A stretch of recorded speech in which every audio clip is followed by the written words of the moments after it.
அஸ்ஸலாமு அலைக்கும் வரஹ்மத்துல்லாஹி வபரகாத்துஹு.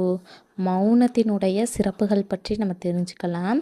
ஹல்ரத் அபு ஹுரைரா ரலியல்லாஹு அன்ஹு அவங்க சொல்கிறாங்க, அல்லாஹுவின் மீதும் மறுமை நாளின் மீதும் ஈமான் கொண்டவங்க நல்லதையே பேசட்டும் அல்லது மௌனமாக இருக்கட்டும் அப்படின்னு சொல்கிறாங்க.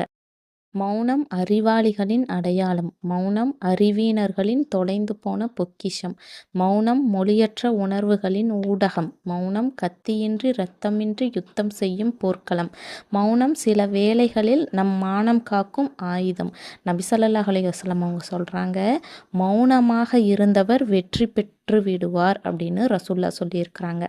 மேலும் ரசூல்லா சொல்கிறாங்க, அதிகமாக பேசாதீர், வேலையை இழந்து விடுவாய். ஆணவமாக பேசாதீர், பணிவை இழந்து விடுவாய். திமிராக பேசாதீர், அன்பை இழந்து விடுவாய். குறையாக பேசாதீர், உறவை இழந்து விடுவாய். குறைவாக பேசுவதே ஞானமாகும் அப்படின்னு ரசூல்லா சொல்லியிருக்கிறாங்க. சஹாபி ஒருத்தர் சொல்லியிருக்கிறாரு, ரசூல்லாஹ் அதிகமாக மௌனமாக தான் இருப்பாங்க, தேவையின்றி பேச மாட்டாங்க அப்படின்னு சொல்லியிருக்கிறாரு. இன்ஷா அல்லாஹ் இந்த பதிவு உங்களுக்கு பயனுள்ளதாக இருக்கும்னு நினைக்கிறேன். நம்ம சேனலை சப்ஸ்கிரைப் பண்ணுங்கள், ஷேர் பண்ணுங்கள், கமெண்ட் பண்ணுங்கள், லைக் பண்ணுங்கள். அஸ்ஸலாமு அலைக்கும் வரஹ்மத்துல்லாஹி வபரகாத்துஹு.